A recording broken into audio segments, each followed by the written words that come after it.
Good morning বন্ধুরা, আজকের আঞ্চলিক সংবাদগুলিতে আপনাদের সবাইকে স্বাগতম। আজ হলো 11 জুন বুধবার। আজকের সকালের গুরুত্বপূর্ণ খবরগুলি হলো: তীব্র গরমে অতিষ্ঠ জনজীবন, এবার স্কুলের সময়সূচিতে পরিবর্তন করা হলো। বিস্তারিত থাকবে প্রতিবেদনে। থামছে না অশান্তি, মণিপুরে 10 দিন বন্ধ ডাকল আরামবাই টেঙ্গল। দক্ষিণ করিমগঞ্জের বিভিন্ন বাজারে কৃত্রিম সংকট, লাগামহীন মূল্যবৃদ্ধি, সবজির দামে আগুন, প্রশাসনের নীরবতায় ক্ষোভ। প্রচণ্ড গরমে বিদ্যুৎহীন বদরপুর, আবার ট্রান্সফরমারে আগুন। প্রচণ্ড গরমে রাতে ঘন্টার পর ঘন্টা বিদ্যুৎহীন গোটা বদরপুর। 10 দিন ধরে জল সংকটে হাহাকার হাইলাকান্দি শহরে। বিস্তারিত থাকবে প্রতিবেদনে। সরকারি চাকরির আবেদন এবার হবে মোবাইল অ্যাপের মাধ্যমেই। নতুন অ্যাপ চালু করল এসএসসি। মুখে কথা বলেই করা যাবে পেমেন্ট। অভাবনীয় এআই ফিচার আনছে গুগল পে। এবং থাকবে বরাক উপত্যকার 3 জেলার আজকের আবহাওয়ার খবর। এবারে শুনুন বিস্তারিত। প্রথম খবর, কাছাড় জেলায় গত 2-3 দিন ধরে অব্যাহত উচ্চ তাপমাত্রার প্রেক্ষাপটে ছাত্রছাত্রীদের স্বাস্থ্য নিরাপত্তা এবং সুরক্ষাকে সর্বাধিক গুরুত্ব দিয়ে কাছাড় জেলা প্রশাসন এক গঠনমূলক ও সময়োচিত পদক্ষেপ গ্রহণ করেছে। প্রচণ্ড দাবদাহ থেকে ছাত্রছাত্রীদের রক্ষা করতে ও সকালবেলায় অপেক্ষাকৃত সহনীয় তাপমাত্রার সময় শিক্ষা গ্রহণে সহায়তা করতে এই সিদ্ধান্ত নেওয়া হয়েছে। প্রয়োজনীয় পর্যালোচনা এবং সংশ্লিষ্ট কর্তৃপক্ষের সঙ্গে পরামর্শক্রমে সিদ্ধান্ত গৃহীত হয়েছে যে আজ অর্থাৎ 11 জুন থেকে কাছাড় জেলার সমস্ত সরকারি ও বেসরকারি বিদ্যালয়ে পরিবর্তিত সময়সূচি অনুযায়ী শ্রেণী পাঠ কার্যক্রম পরিচালিত হবে। নতুন সময়সূচি অনুযায়ী প্রাথমিক বিদ্যালয়গুলি সকাল 7:30 থেকে দুপুর 12:15 পর্যন্ত, উচ্চ মাধ্যমিক বিদ্যালয়গুলি সকাল 7:30 থেকে দুপুর 12:45 পর্যন্ত এবং উচ্চ বিদ্যালয় ও উচ্চ মাধ্যমিক বিদ্যালয়গুলি সকাল 7:30 থেকে দুপুর 1:15 পর্যন্ত খোলা থাকবে। 10 দিন ব্যাপী মণিপুর বন্ধের ডাক দিল মৈতেই গোষ্ঠীভুক্ত সংগঠন আরামবাই টেঙ্গল। অপরাধমূলক কাজে যুক্ত থাকার অভিযোগে মেইতেই গ্রুপের নেতা আসেম খাননকে গ্রেফতার করেছে সিবিআইয়ের দুর্নীতি দমন শাখা। এরই প্রতিবাদে এই বন্ধের ডাক দেওয়া হয়েছে বলে জানা যাচ্ছে। প্রসঙ্গত, মেইতেই সংগঠন আরামবাই টেঙ্গলের 5 স্বেচ্ছাসেবক গ্রেফতারের পর বিক্ষোভ শুরু হয়, যাকে কেন্দ্র করে আবার উত্তেজনা ছড়ায় মণিপুরে। এরপরই মণিপুরের 5টি জেলায় ইন্টারনেট পরিষেবা বন্ধ করে দেওয়া হয়েছে। সেই সঙ্গে বেশ কয়েকটি এলাকায় জারি করা হয়েছে কারফিউ। মাথায় পেট্রোল ঢেলে বিক্ষোভ জানাতে দেখা যায় বেশ কিছু মেইতেই সদস্যকে। এই আবহে ইম্ফল বিমানবন্দর থেকে খাননকে গ্রেফতার করা হয়। এদিকে দিনভর ধরে চলা অশান্তির আবহে 11 জন আহত হন। পরিস্থিতি নিয়ন্ত্রণে আনতে নামানো হয়েছে র্যাব, আধা সেনা। বাজারে ঢুকলেই যেন আগুন ছুঁয়ে যাচ্ছেন সাধারণ মানুষ।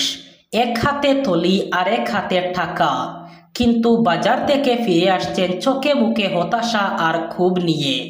কারণ দক্ষিণ করিমগঞ্জ এলাকার প্রতিটি বাজারেই সবজির বাজারে যেন আগুন।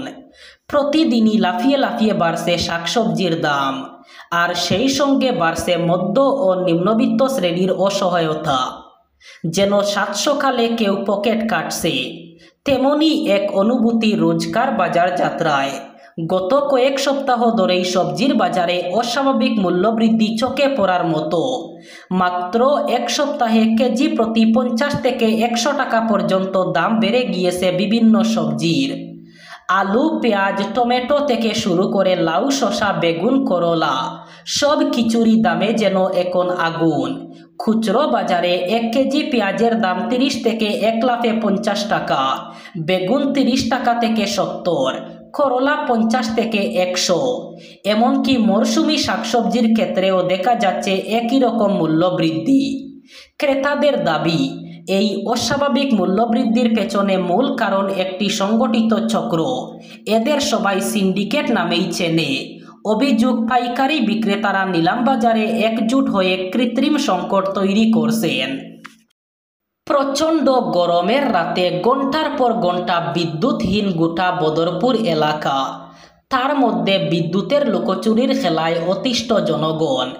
গত কয়েকদিন যাবৎ বদরপুর এপিডিসিএলের গাফিলতির কারণে বদরপুর এলাকায় একের পর এক আগুন লাগার ঘটনা নজরে আসছে। এক সপ্তাহের মধ্যে 3টি ট্রান্সফরমারে আগুন লাগে।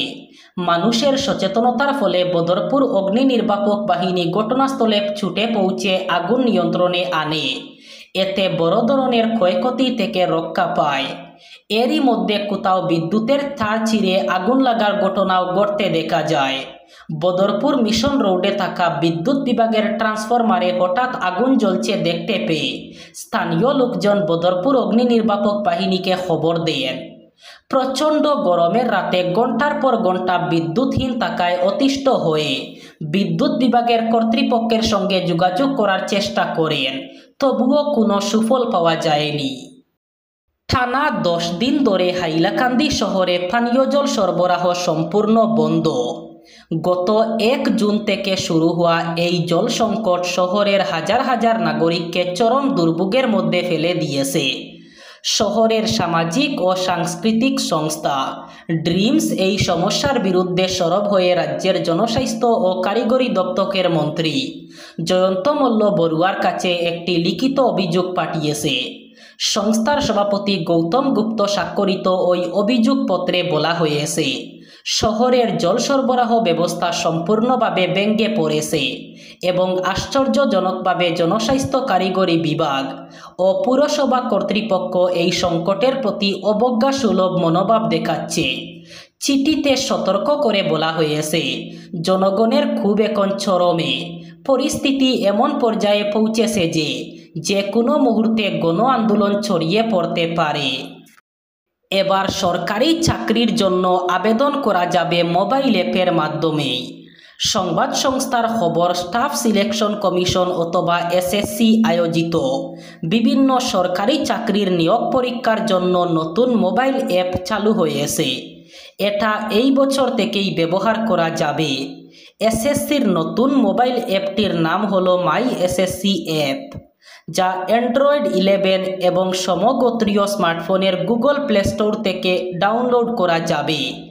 এই অ্যাপের মাধ্যমে দেশের যে কোনো অঞ্চলের পরীক্ষার্থী, বিশেষত প্রত্যন্ত গ্রামাঞ্চলের চাকরি প্রার্থীরাও সহজেই নিয়োগ পরীক্ষার জন্য আবেদন করতে পারবেন। এ প্রসঙ্গে এসএসসি চেয়ারম্যান এস গোপালকৃষ্ণ জানান, নতুন অ্যাপের মাধ্যমে নিয়োগ পরীক্ষার জন্য চাকরি প্রার্থীরা আবেদনপত্র পূরণ করে জমা দিতে পারবেন। এবার আর টাইপ করে ডিজিটাল পেমেন্ট করার দরকার নেই। শুধুমাত্র ভয়েস কমান্ড অথবা কথা বলেই টাকা লেনদেন করতে পারবেন ব্যবহারকারীরা। জনপ্রিয় ডিজিটাল পেমেন্ট প্ল্যাটফর্ম জিপেতে অর্থাৎ গুগল পেতে একটি অভাবনীয় এআই ফিচার আনতে চলেছে গুগল। জানা যাচ্ছে, প্রযুক্তির হাত ধরে ডিজিটাল পেমেন্ট পদ্ধতিকে সহজ থেকে সহজতর করতে ও গ্রাহকদের সুবিধার্থে এই বিশেষ সুবিধা চালু করতে চলেছে টেক জায়ান্ট। বেশ কয়েকটি রিপোর্ট খতিয়ে দেখে জানা গেল, টেক জায়ান্ট গুগল তাদের জনপ্রিয় ডিজিটাল পেমেন্ট প্ল্যাটফর্ম জিপেতে যে নতুন আর্টিফিশিয়াল ইন্টেলিজেন্স ভিত্তিক ফিচারটি চালু করতে চলেছে, তা মূলত মৌখিক কমান্ড অথবা কথা বলেই আর্থিক লেনদেন প্রক্রিয়া সম্পন্ন করবে, যার ফলে আলাদা করে ব্যবহারকারীদের আর টাকার অ্যামাউন্ট, নির্দিষ্ট ব্যাংক, প্রকারের নাম টাইপ করতে হবে না। শুধুমাত্র মুখে বলেই গুগল পে থেকেই পেমেন্ট করা যাবে। এবার বরাক উপত্যকার 3 জেলার আজকের আবহাওয়ার খবর। আজ অর্থাৎ 11 জুন বুধবার বরাক উপত্যকার 3 জেলায় তীব্র গরমের সম্ভাবনা। আজ শিলচর কাছাড়ে সর্বোচ্চ তাপমাত্রা থাকবে 35 ডিগ্রি সেলসিয়াস এবং সর্বনিম্ন তাপমাত্রা থাকবে 26 ডিগ্রি সেলসিয়াস। শ্রীভূমি করিমগঞ্জে আজ সর্বোচ্চ তাপমাত্রা থাকবে 35 ডিগ্রি সেলসিয়াস এবং সর্বনিম্ন তাপমাত্রা থাকবে 26 ডিগ্রি সেলসিয়াস। হাইলাকান্দি জেলায়ও আজ সর্বোচ্চ তাপমাত্রা থাকবে 35 ডিগ্রি সেলসিয়াস এবং সর্বনিম্ন তাপমাত্রা থাকবে 26 ডিগ্রি সেলসিয়াস। এই ছিল আজকের সকালের গুরুত্বপূর্ণ খবরগুলি। ভিডিওটি অবশ্যই লাইক করবেন এবং চ্যানেলটি সাবস্ক্রাইব করবেন।